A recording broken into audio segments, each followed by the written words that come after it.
Hello, everybody. Well, I felt that I might be doing another stream right after the election, even though we're still in the midst of it, it feels like. I will admit that I've debated about whether to do this or not because I myself have been frazzled. And I think I don't want to be hypocritical in preaching something I'm not trying to practice, but I also felt given that if anybody benefits from this in the next few hours and it could help them have a better sleep, a better time, then I'm willing to do this.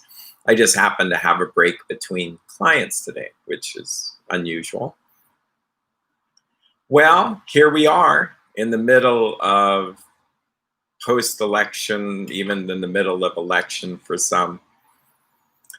I want to focus on fear today because it seems that a lot of people are struggling more with fear than they're dealing with anger or sorrow or sadness or whatever.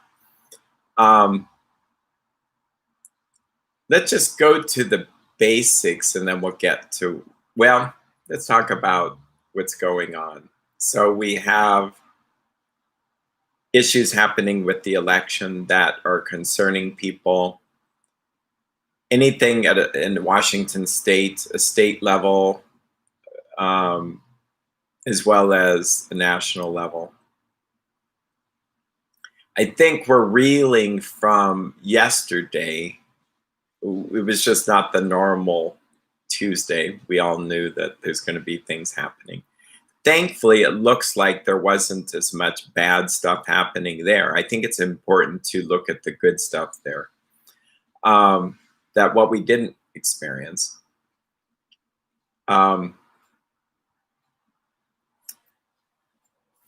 Fear, in the healthy sense of the word, is given to us to be able to be self-protective. If I see a rattlesnake, I'm not used to rattlesnakes, and I know that it could bite me and I could end up being really sick or even possibly die. That fear, that shot of adrenaline that goes up the back of my neck and spine, it's like it takes your breath away. It makes you energized. It makes you think very binary, black and white thinking. I'm not going to interact with a rattlesnake, apart from if I'm a snake handler, but assume I'm a normal person. I'm going to fight or flight. I'm not going to think of 5 choices on how to deal with this. That's how fear works. It's fight or flight or freeze, which freeze in a sense is fleeing. It's just you're not taking your body. Your body's there, you're just fleeing emotionally, you're shutting down. And I am studying polyvagal theory, which is very interesting. That think shut down where you're so overactivated, you just shut down. That is like the possum. You've heard of play dead like possum, play possum. I now really understand that that's what's happening is they're not pretending. Their nervous system out of a fight flight response goes, Choom. I mean, it's just gone. And they just lie there like that. And equating this to human beings, I think I see that in my practice with people who are really so chronically adrenalized that they get really, really tired. If something happens that's too emotional, they just feel like taking a nap. They just feel groggy. They actually pass out. Fainting would fit that. I think psychogenic blindness might fit that. Anyway, so if you understand fear and you understand that that's what you're feeling and you know how to process it, it works really well. If you're not accustomed to dealing with fear, you might try to repress it, ignore it. You might actually cover it with anger. So anger, a lot of anger is a cover for fear. It's the secondary emotion. So people start screaming and yelling, getting mad, when really underneath that they ask themselves the question, what am I really feeling here? That's, they'll probably get to some feelings other than anger.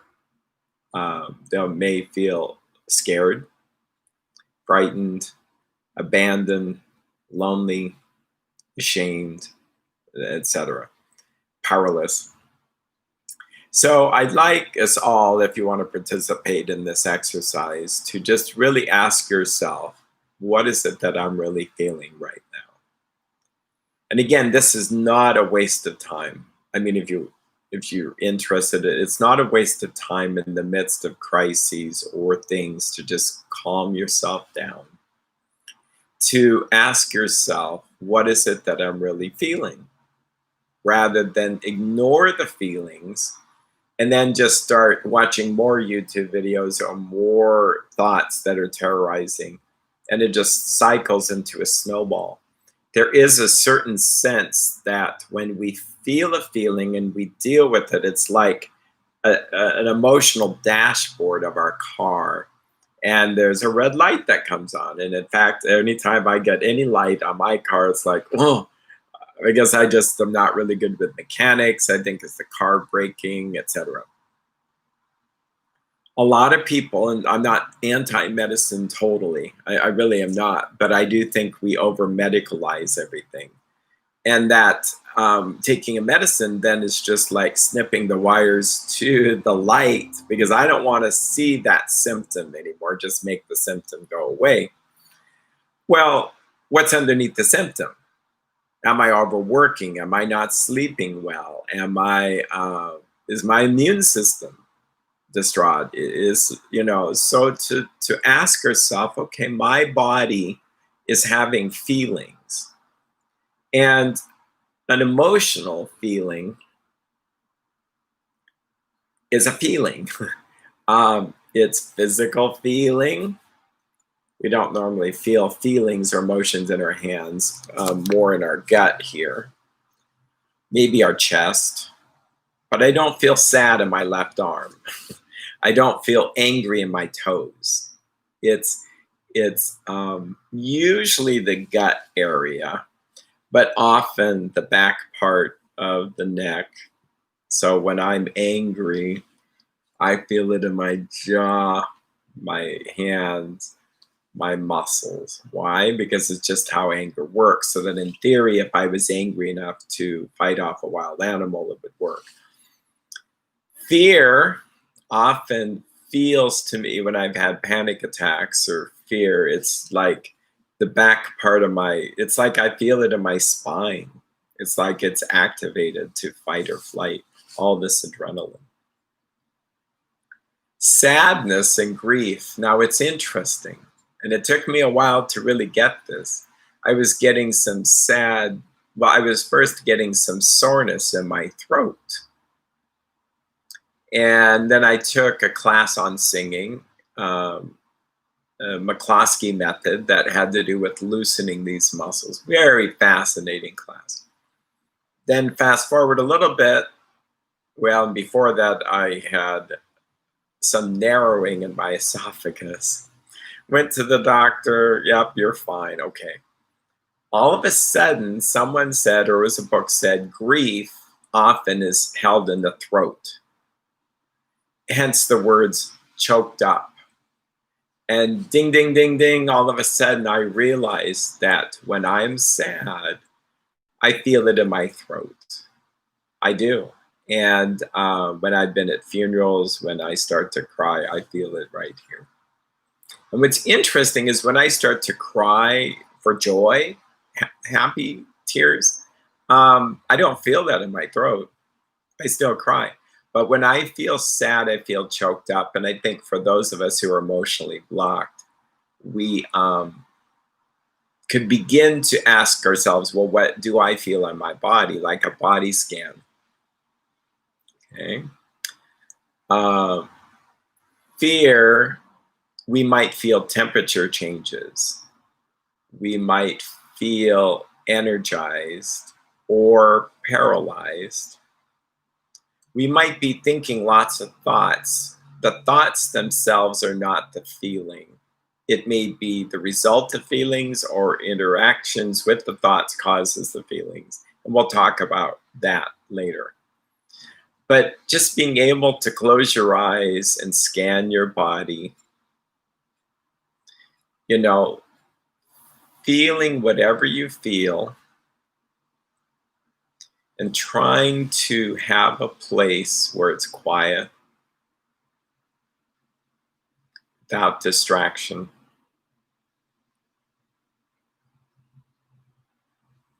And I think I'm going to continue to talk here, but I'm going to close some windows here. And I think you'll get a sense that it'll be quieter. What I do know about these exercises is when you feel safe, people do better. You just feel safer to feel the feelings. I think we avoid our feelings by being too busy, by thinking too many thoughts, doing too many things. Just go, go, go. And so now is the time to kind of slow down, to quiet ourselves, to notice what muscle tension is there. So I feel some muscle tension in my jaw.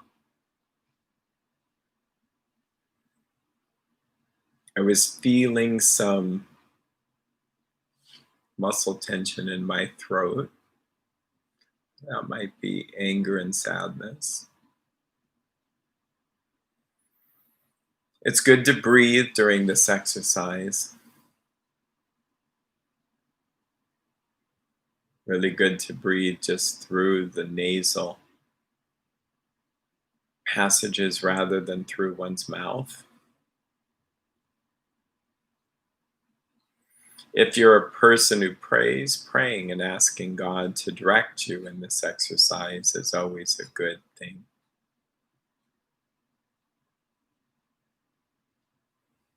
Allowing yourself just to be quiet and still.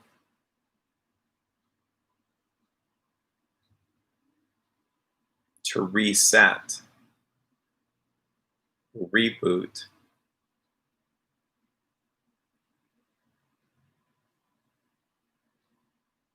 To just let there be silence.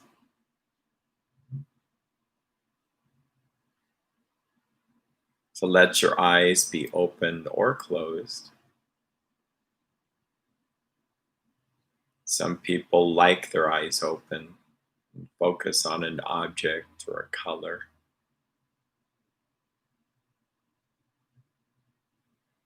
Others like to feel the privacy aspect of closing one's eyes.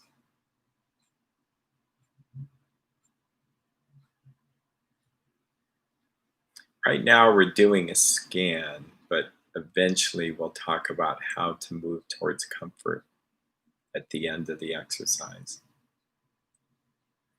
You can scan your shoulders.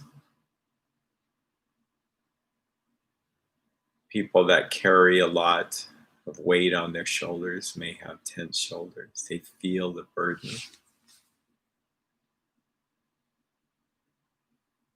People that have challenges of breathing might feel suffocated, smothered.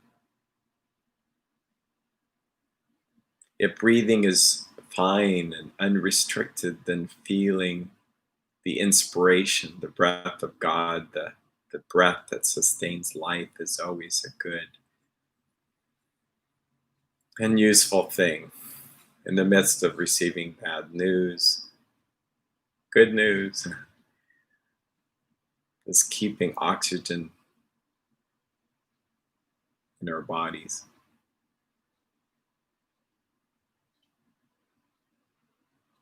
One might notice where they're sitting, their buttocks, the hips, lower back. Some have suggested that this relates to the seat, of feeling stable, like standing, feet, legs, standing on your own 2 feet.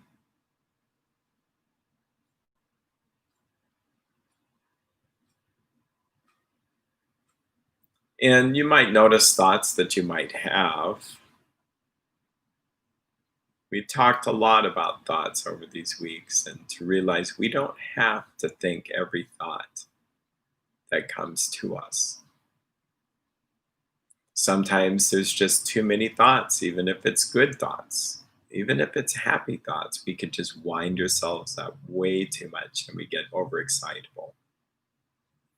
Parents are often good at helping their children calm down by saying phrases like one thing at a time.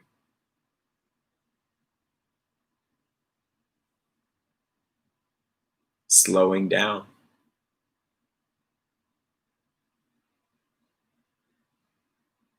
slowing our minds and hearts down. Yes, the problems in the world will always be there for me. Some days there's more and some days there's less, but this is time now just for us to take a time out from all of that.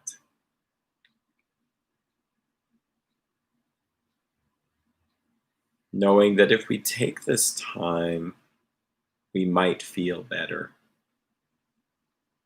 We might let the fears go. Not that we're fearless, for fear is part of any person's life. But courage is to do the actions in spite of the fear. While feeling fear, a person who runs in a river to save a person who's drowning, that fear, that energy, that adrenaline can help save their life. We'd say that's a courageous person.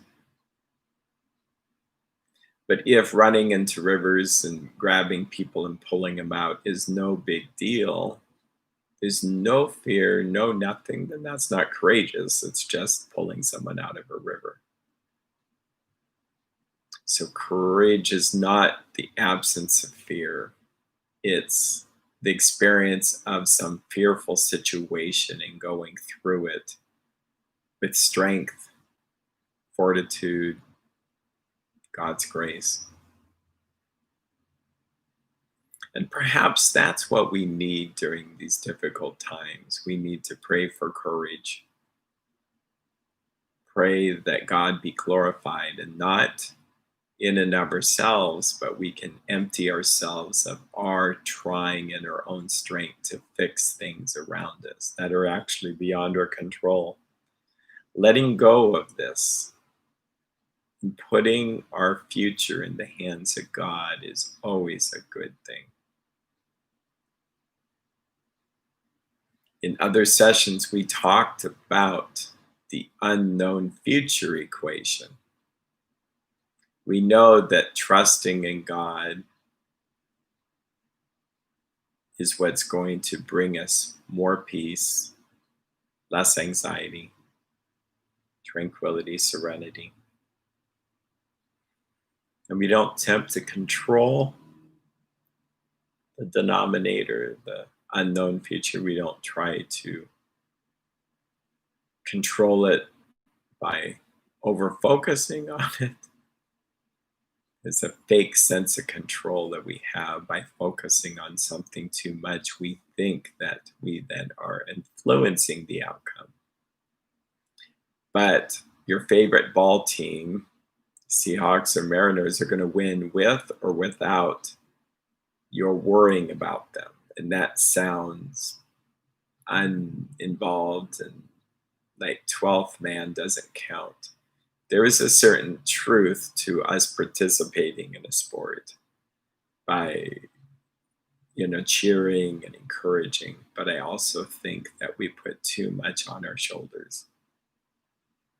We think that our worry is going to change the outcome of an election, or us viewing it, or us knowing about it, or pining over it.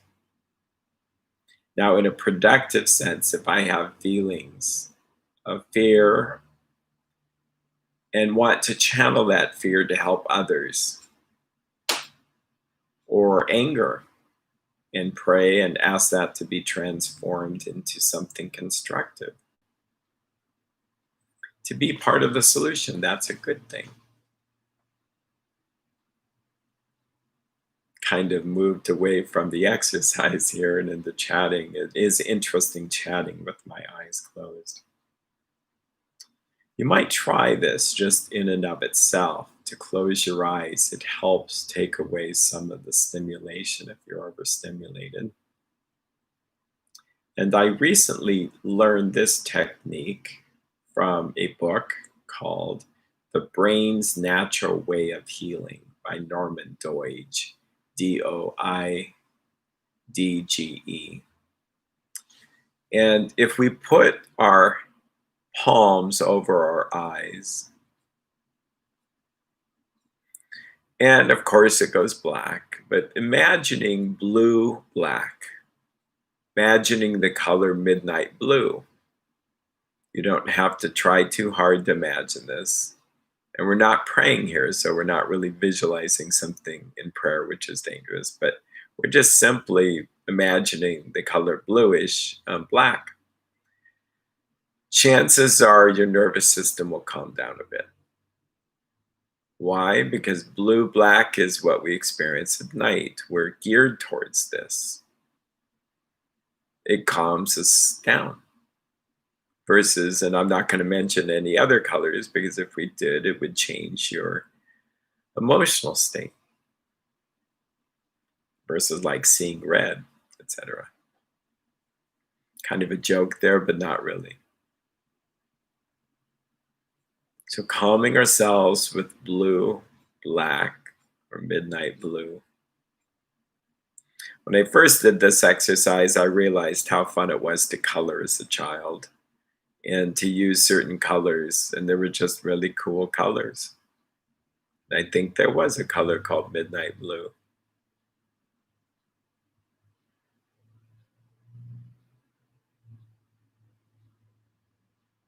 And you might notice your hands becoming more sleepy. Why? Because if you calm your nervous system down by palming your eyes, you'll feel the tension begin to drain. You might feel the tension drain from your neck out your shoulders. You might notice the temperature change of having had your palms on your eyes to then taking those away, and now it feels kind of cool.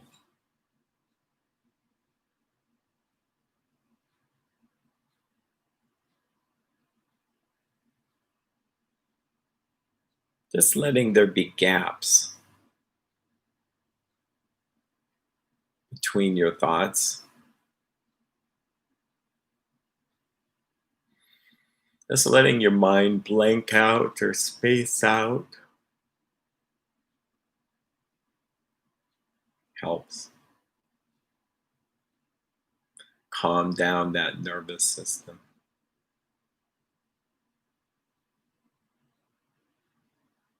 When you're ready, you could go on and on with this, and we may do more exercises like this. Of course, you would not do them while driving. You would do this when you have time. Take 5, 10, 15 minutes to do this. You will feel better. You will feel much better. I had the joy of connecting with a friend who I hadn't seen in a while. He's a fellow Christian. He's also a 12-stepper. And we were talking about step work.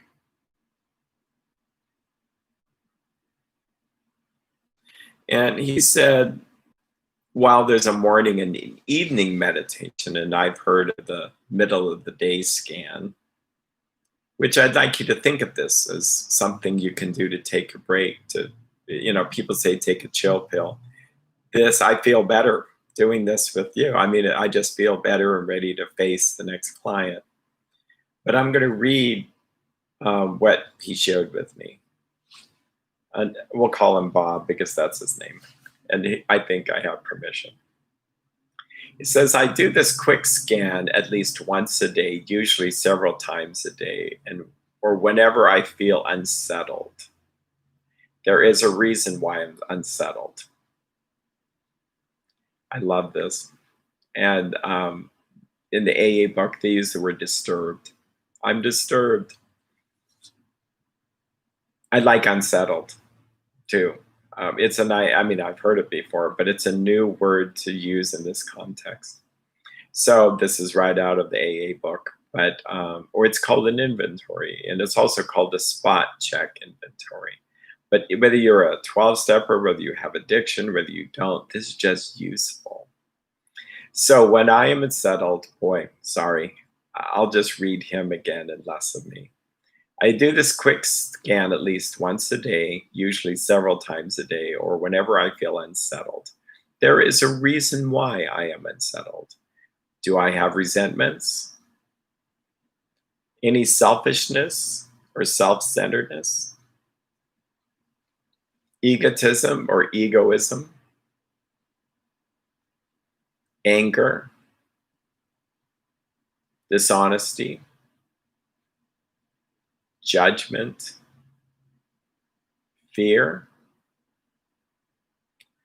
Even if I can think of none, I ask God to take these from me, direct your attention to what you would have me be, and direct my thinking, divorce it from self-pity, dishonesty, or self-seeking motives. I'm going to post this in the description. It's very useful. There's many forms of spot check inventories, but we usually do them in the morning and evening. But what about throughout the day so we don't build up all this toxic waste, all this tension and stress? So some of these, to talk about them a little bit. Am I resentful? Resentment means to re-feel, sentir. Maybe the election results, the media, whatever, people, do I have a resentment there? I will say probably yes. How can I say this? Because I've had feelings before about certain things and they're being revisited. See, this is the thing. These are coasters here. So I might have feeling from the past and then, oh, well, now something else happened. They're all different coasters. This kind of works. And then the last thing comes up and I just can't take this anymore. Well, it's revisiting it. If I didn't have these two and something hits, I'm just dealing with this, not all of this, you see. So I have to let go of resentments. I have to pray for my enemies. Enemies are simply people who work against me. And for what I'm trying to accomplish in my life. So if I'm trying to seek God and there's people that don't want me to do that, then I will consider them an enemy. If I'm trying to help people a certain way, and if someone gets in the way of that, it's kind of an enemy. But I also heard someone say that truly our enemies are our thoughts. They were saying this to children. And I think truly our enemies are much more spiritual than people. I just really believe that what we're fighting is really not people, but spiritual forces. And the first place of battle is with me. It's kind of like I need to learn how to be a soldier, very paradoxical to say this, by surrendering. You win by surrendering. That's a whole other story. How to function as a soldier right now before I start going battling in the things beyond my circle of influence and concern. So I need to pray for those that I'm resentful towards. I need to say, God, please take away resentment. Selfishness, and we talk lots about this, is I want things to turn out the way I want things to turn out. And I may go, but I have such good ideas. I don't want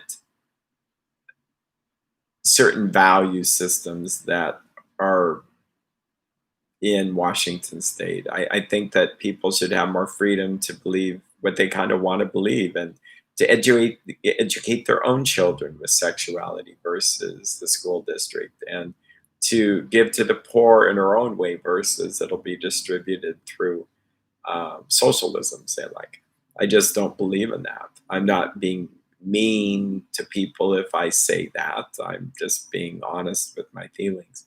I think there may be a few aspects of socialism that might be good, but I think they only really work in a monastery.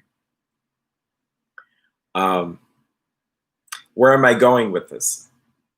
Just the very fact that I don't want socialism or I want a certain form of government is my selfishness. It's a want. Now, most of my friends would go, "Are you out of your mind? These are good things. Why would you want anything else?" That's right. But the want of it is the problem.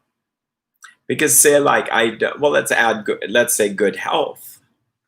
Well, what if I don't get the health I want? Well, then I'm now in trouble because I'm mad and frustrated and scared because I don't get the health I want. I get to have an ulcer or whatever.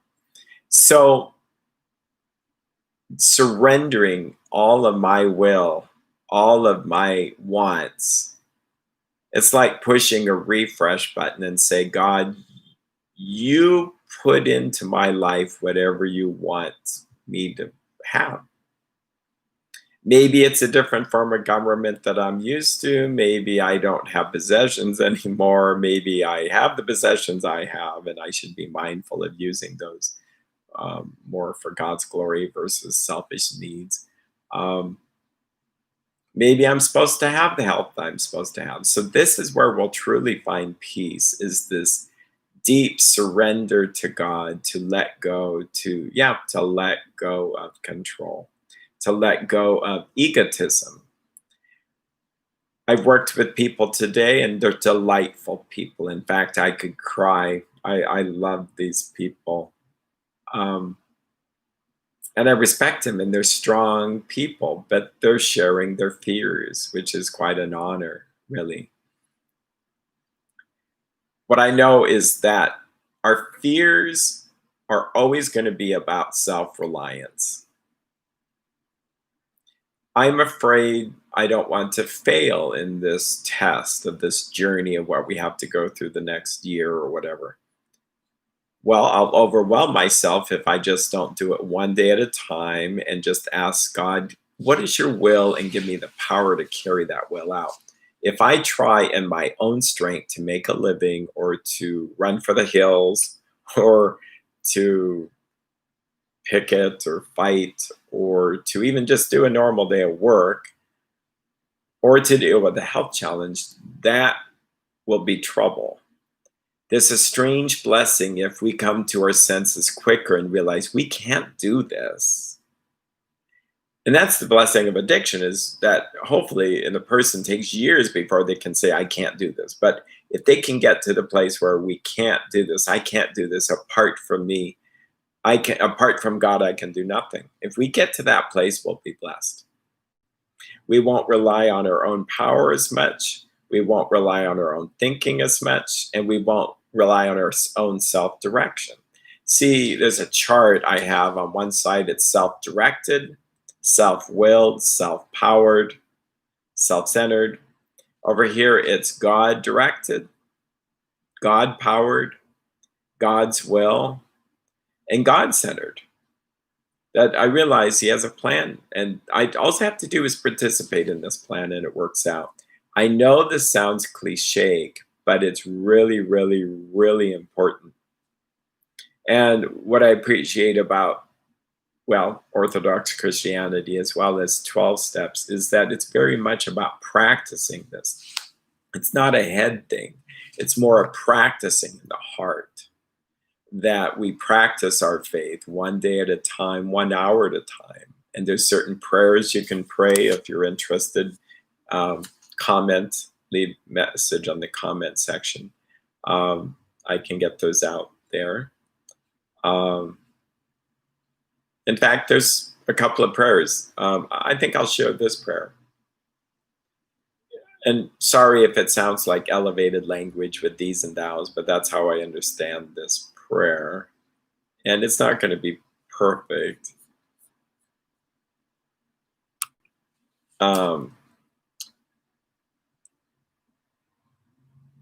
It's God, I do not know what to ask of thee.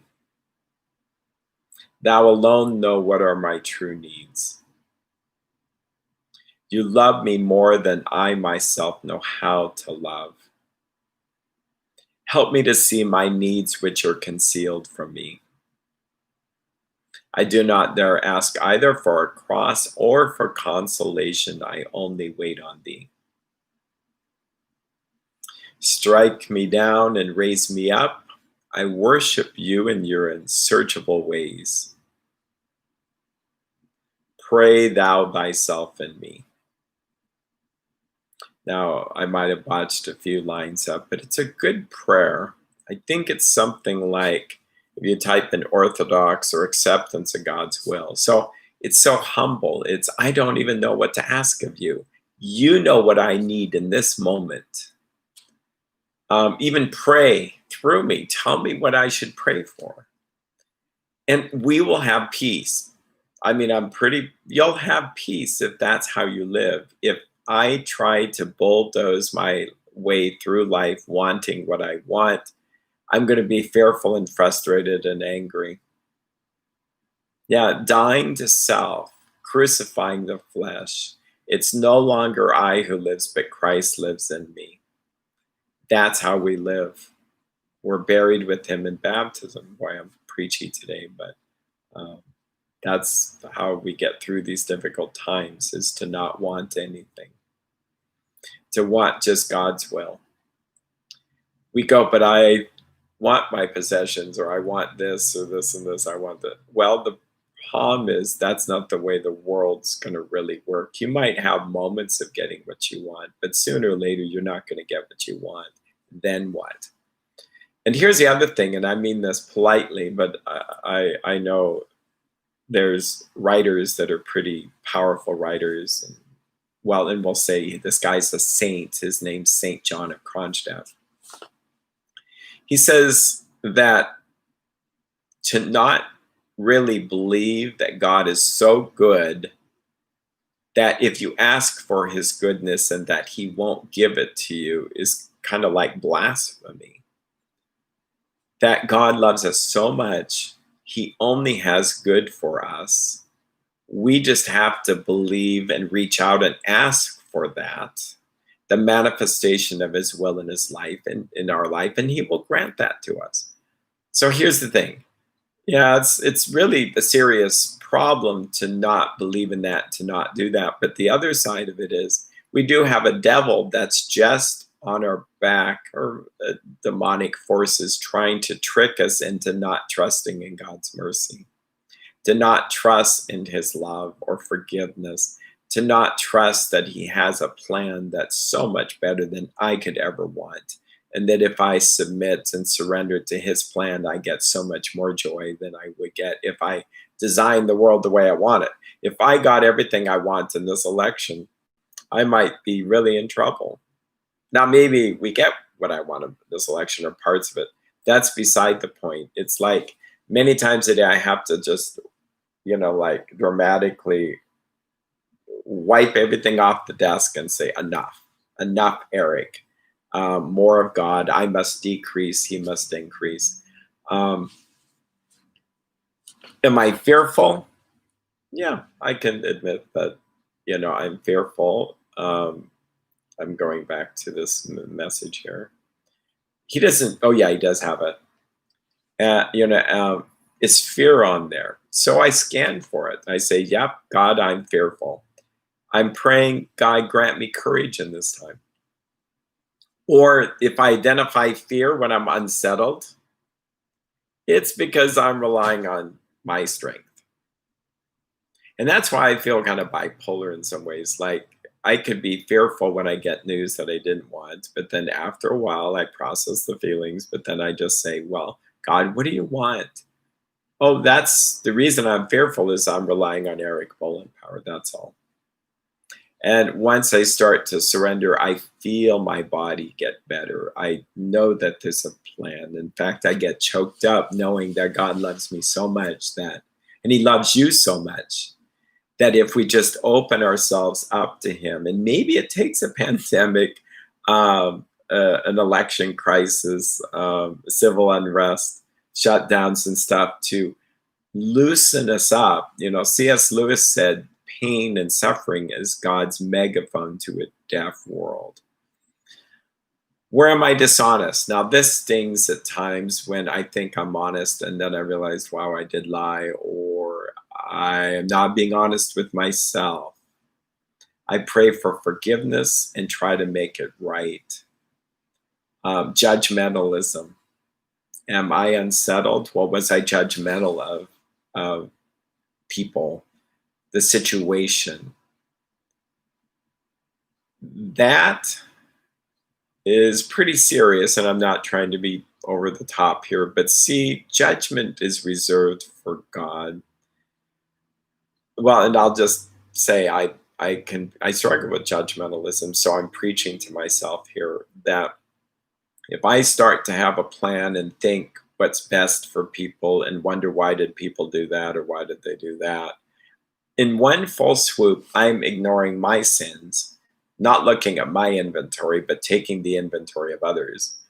Then on top of it, I'm actually being judgmental or prideful, which pride comes before the fall, and pride will actually cause us to lose grace. God gives grace to the humble. So we have a perfect opportunity to humble ourselves before God and have God reveal Himself to us in a way that we've never seen before.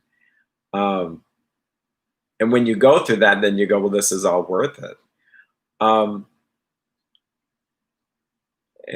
judgmentalism also is a serious problem, that I'm stepping in the throne of God and deciding what should happen. I'm arrogantly thinking I know this person's past. I know this person's present by my own eyesight, which is so clear, and their future. We don't know that some of my enemies today might actually turn and become saints. I don't know that. That's why I have to see them as people that God loves just as much as me, just as much as me. So acceptance helps us get out of judgmentalism. Praying for courage helps us get out of fear. Humility helps us get out of pride or egotism, self-centeredness. And then we sit and think, God, what is causing the unsettled feeling? And this is, I think, not only just good psychology, but just good body awareness as well as good spirituality. If we just run, and run doing all kinds of crazy stuff, and crazy could be defined as doing similar things and still not getting anywhere. But if I slow down, be still, and know that God is God, and do these kinds of scans, there's an opportunity for my soul to be healed. And I would conclude it with prayer for forgiveness, prayer for the opposing virtues. Maybe I'm stubborn, and that's the unsettled feeling. Maybe I'm doing too much and rushing, which is a form of pride. Maybe I said something in haste that I should have slowed down. Maybe I just say too much. I should just say less. Maybe I've overeaten, or I maybe not likely, but maybe undereaten. Maybe I need to take a walk or to go exercise to burn off some steam. If you pray and meditate in this way, God will guide you.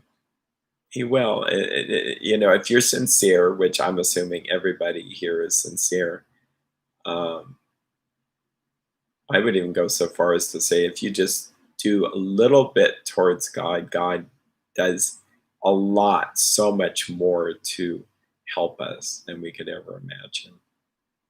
So I want to give myself a buffer between now and my next client, but hopefully this will be a benefit to you and this would help you. God bless you and stay safe. And again, if you like this, subscribe. If you have any comments, I appreciate comments. It's funny doing things one way. You take care. I love you guys. We'll see you next time.